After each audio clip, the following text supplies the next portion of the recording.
Hello friend, मैं lucky Kumar Elon के class में आपका स्वागत है। आज इस वीडियो में आपको हिंदी के पाठ 9 अभिनयों के बहुत ही महत्वपूर्ण ऑब्जेक्टिव क्वेश्चन बताने जा रहे हैं, जो कि मैट्रिक परीक्षा में 12 पूछे जाते हैं। तो दोस्तों, एक भी क्वेश्चन को स्किप नहीं करना है, वीडियो को शुरू से अंत तक देखना है। वीडियो को लाइक सब्सक्राइब जरूर करें और बेल आइकन दबाना ना भूलें। तो चलिए स्टार्ट करते हैं आज का पहला क्वेश्चन। क्वेश्चन 1, अभिनय शीर्षक पाठ के लेखक कौन है? काफी महत्वपूर्ण क्वेश्चन है, मैट्रिक परीक्षा में 12 पूछा जाता है। यहाँ बता रहा हूँ अभिनय शीर्षक पाठ के लेखक कौन है। ऑप्शन है अमरकांत, बी रश्मि वाजपेयी, सी यतीन्द्र मिश्र, डी अशोक वाजपेयी। तो अभिनय शीर्षक पाठ के लेखक कौन है? तो अशोक वाजपेयी है। यहाँ पर राइट ऑप्शन डी से याद रखना होगा। चलिए अगला क्वेश्चन देखते हैं। क्वेश्चन 2, अभिनय पाठ साहित्य कौन सी विद्या है? ये भी काफी महत्वपूर्ण क्वेश्चन है। यहाँ बता रहा हूँ अभिनय पाठ साहित्य कौन सी विद्या है। ऑप्शन है नाटक, बी यात्रा वृत्तांत, सी निबंध, डी ललित निबंध। तो अभिनय पाठ साहित्य कौन सी विद्या है? तो यात्रा वृत्तांत है। यहाँ पर राइट ऑप्शन बी। चलिए अगला क्वेश्चन देखते हैं। क्वेश्चन क्वेश्चन 3, कविता नहीं है, बताना आपको इनमें से कौन कविता नहीं है। ऑप्शन है स्वदेशी, बी भारत माता, सी अभिनय, डी हमारे नींद। तो कविता कौन नहीं है? अभिनय। यहाँ पर राइट ऑप्शन सी। चलिए अगला क्वेश्चन देखते हैं। क्वेश्चन 4, लेखक अभिनय क्या साथ ले गए थे? यहाँ बताना लेखक अभिनय क्या साथ ले गए थे। ऑप्शन है हिंदी टाइपराइटर, बी कुछ संगीत के टेप्स, सी 3-4 पुस्तकें, डी इनमें सभी। तो लेखक अभिनय क्या साथ ले गए थे? हिंदी टाइपराइटर, कुछ संगीत टेप्स, 3-4 पुस्तकें, ये सभी ले गए थे। इसलिए याद राइट ऑप्शन डी से याद रखना होगा। चलिए अगला क्वेश्चन देखते हैं। क्वेश्चन 5, अशोक वाजपेयी का जन्म कहाँ हुआ था? यह बताना आपको अशोक वाजपेयी का जन्म कहाँ हुआ था। ऑप्शन है दुर्ग छत्तीसगढ़, बी करमलीचक बिहार, सी इलाहाबाद उत्तर प्रदेश, डी इनमें से कोई नहीं। तो अशोक वाजपेयी का जन्म कहाँ हुआ था? तो दुर्ग छत्तीसगढ़ में। यहाँ पर राइट ऑप्शन ए। चलिए अगला क्वेश्चन देखते हैं। क्वेश्चन 6, रोन नदी कहाँ है? ये भी काफी महत्वपूर्ण क्वेश्चन है। यहाँ बताए रोन नदी कहाँ है। ऑप्शन है रूस में, बी जर्मनी में, सी फ्रांस में, डी इंग्लैंड में। तो रोन नदी कहाँ है? तो फ्रांस में है। यहाँ पर राइट ऑप्शन सी सी याद रखना होगा। चलिए अगला क्वेश्चन देखते हैं। क्वेश्चन 7, अभिनव राग कलावती संयुक्त कविताएं लिखने वाले अतिथि भारतीय कवि कौन है? ये भी काफी महत्वपूर्ण क्वेश्चन है। यहाँ बताना आपको अभिनव राग कलावती संयुक्त कविताएं लिखने वाले अति भारतीय कवि कौन है। ऑप्शन है आंध्र बिरेता, पी रियंसो, सी पाल एलुआर, डी में सभी। तो अभिनव राग कलावती संयुक्त कविताएं लिखने वाले अतिथि भारतीय कवि कौन है? आंध्र बिरेता, रियंसो, पाल एलुआर, तीनों ही है। राइट ऑप्शन डी याद रखना होगा। चलिए अगला क्वेश्चन देखते हैं। क्वेश्चन 8, पिकासो क्या है? भी काफी महत्वपूर्ण क्वेश्चन है। यहाँ बताना आपको पिकासो क्या है। ऑप्शन है कवि, बी चित्रकार, सी नाटककार, डी इनमें से कोई नहीं। तो पिकासो क्या है? तो चित्रकार है। यहाँ पर राइट ऑप्शन बी सी याद रखना होगा। चलिए अगला क्वेश्चन देखते हैं। क्वेश्चन 9, अशोक वाजपेयी नदी और कविता में क्या समानता पाते हैं? यहाँ बताना आपको अशोक वाजपेयी नदी और कविता में क्या समानता पाते हैं। ऑप्शन है दोनों भरे रहते हैं, बी दोनों खाली रहते हैं, सी दोनों सही है, डी इनमें से कोई नहीं। तो अशोक वाजपेयी नदी और कविता में क्या समानता पाते हैं? तो दोनों भरे रहते हैं। यहाँ पर राइट ऑप्शन ए। चलिए अगला क्वेश्चन देखते हैं। क्वेश्चन 10, अशोक वाजपेयी का जन्म कब हुआ था? ये भी काफी महत्वपूर्ण क्वेश्चन है। मैट्रिक परीक्षा में 12 पूछा जाता है। यहाँ बताना आपको अशोक वाजपेयी का जन्म कब हुआ था। ऑप्शन है 16 जनवरी 1941 में, फिर 16 जनवरी 1942 में, सी 16 जनवरी 1943 में, सी 16 जनवरी 1944 में। तो अशोक वाजपेयी का जन्म कब हुआ था? तो 16 जनवरी 1941 में। यहाँ पर राइट ऑप्शन ए सी याद रखना होगा। चलिए अगला क्वेश्चन देखते हैं। क्वेश्चन 11, इनमें से कौन सी रचना अशोक वाजपेयी की नहीं है? यहाँ बताना आपको इनमें से कौन सी रचना अशोक वाजपेयी की नहीं है।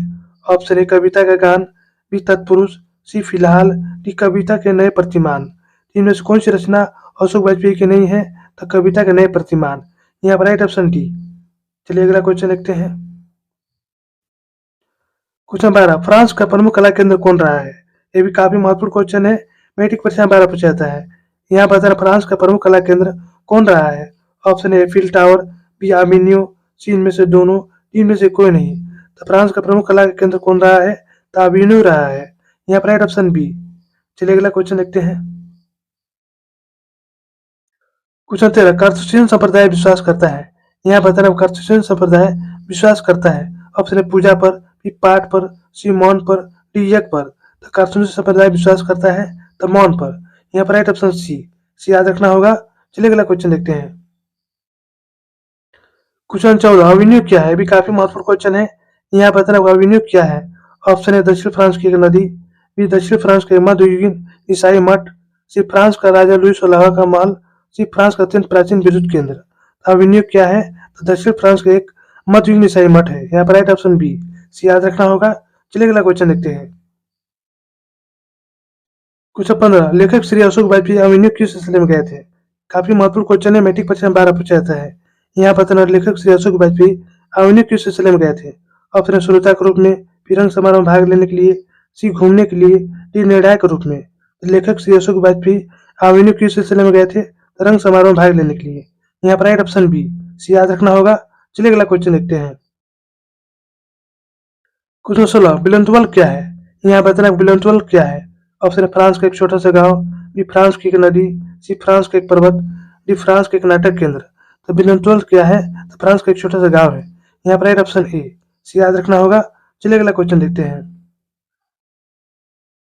क्वेश्चन 17, ला सतरुज क्या है? ये भी काफी महत्वपूर्ण क्वेश्चन है, मैट्रिक परीक्षा में 12 पूछा जाता है। यहाँ बताना ला सतरुज क्या है। ऑप्शन ए एक गाँव, बी ईसाई मठ, सी नगर, डी महाविद्यालय। ला सतरुज क्या है? तो ईसाई मठ है। यहाँ पर राइट ऑप्शन बी। चलिए अगला क्वेश्चन देखते हैं। क्वेश्चन 18, ला सतरुज में अशोक वाजपेयी कुल कितने दिनों तक रहे? ये भी काफी महत्वपूर्ण क्वेश्चन है। यहाँ बताना ला सतरुज में अशोक वाजपेयी कुल कितने दिनों तक रहे? ऑप्शन है 9 दिनों तक, बी 19 दिनों तक, सी 29 दिनों तक, डी 49 दिनों तक। तो ला सतरुज में अशोक वाजपेयी कुल कितने दिनों तक रहे? तो 19 दिनों तक। यहाँ पर राइट ऑप्शन बी सी याद रखना होगा। चलिए अगला क्वेश्चन देखते हैं। क्वेश्चन 19, अशोक वाजपेयी के पिता का नाम क्या था? ये भी काफी महत्वपूर्ण क्वेश्चन है। यहाँ बता रहा अशोक वाजपेयी के पिता का नाम क्या था। ऑप्शन है परमानंद वाजपेयी, पी रामानंद वाजपेयी, सी कृष्णानंद वाजपेयी, तीन में से कोई नहीं। तो अशोक वाजपेयी के पिता का नाम क्या था? तो परमानंद वाजपेयी। यहाँ पर राइट ऑप्शन ए सी याद रखना होगा। चलिए अगला क्वेश्चन देखते हैं। क्वेश्चन 20, प्रगतिशील साहित्य का संबंध किससे है? ये भी काफी महत्वपूर्ण क्वेश्चन है। यहाँ बताना प्रगतिशील साहित्य का संबंध किससे है। ऑप्शन है बौद्ध दर्शन से, फिर वेदांत दर्शन से, सी मार्क्स के विचारों से, इनमें से कोई नहीं। तो प्रगतिशील साहित्य का संबंध किससे है? तो वेदांत दर्शन से। यहाँ पर राइट ऑप्शन बी सी याद रखना होगा। चलिए अगला क्वेश्चन देखते हैं। क्वेश्चन 21, अर्मीनियो में था। यहाँ बताना अर्मीनियो में क्या था। ऑप्शन है रूस की राजधानी, बी पोप की राजधानी, सी फ्रांस की राजधानी, डी इटली की राजधानी। तो अर्मीनियो में क्या था? तो पोप की राजधानी। यहाँ पर राइट ऑप्शन बी सी याद रखना होगा। चलिए अगला क्वेश्चन देखते हैं। क्वेश्चन 22, ईसाई संप्रदाय विश्वास करता है। यहाँ बताना ईसाई संप्रदाय किस पर विश्वास करता है। ऑप्शन है मारपीट में, बी झगड़ा में, सी फसाद में, डी मौन में। तो ईसाई संप्रदाय किस पर विश्वास करता है? तो मौन में। यहाँ पर राइट ऑप्शन डी सी याद रखना होगा। चलिए अगला क्वेश्चन देखते हैं। क्वेश्चन 23, जीर्णोद्धार का अर्थ क्या है? यहाँ बताना जीर्णोद्धार का अर्थ क्या है। ऑप्शन है पुराने को दबा देना, बी पुराने को नया करना, सी पुराने को बेचना, डी नए को मिटाना। जीर्णोद्धार का अर्थ क्या है? तो पुराने को नया करना। यहाँ पर राइट ऑप्शन बी। चलिए अगला क्वेश्चन देखते हैं।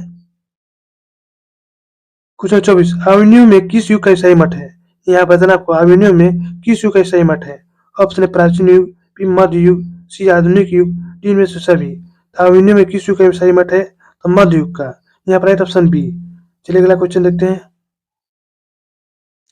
क्वेश्चन 25, अवेन्यू कहाँ स्थित है? भी काफी महत्वपूर्ण क्वेश्चन है। यहाँ बताना अवेन्यू कहाँ स्थित है। ऑप्शन है जर्मनी में, बी इटली में, सी दक्षिणी फ्रांस में, डी रूस में। तो अवेन्यू कहाँ स्थित है? तो दक्षिणी फ्रांस में। यहाँ पर राइट ऑप्शन सी सी याद रखना होगा। तो दोस्तों यहीं पर हमारा वीडियो समाप्त होता है। यदि हमारा वीडियो आपको अच्छी लगी तो लाइक सब्सक्राइब जरूर करें और बेल आइकन जरूर जरूर दबाएं, जिससे नई वीडियो को नोटिफिकेशन आपको मिलता रहे।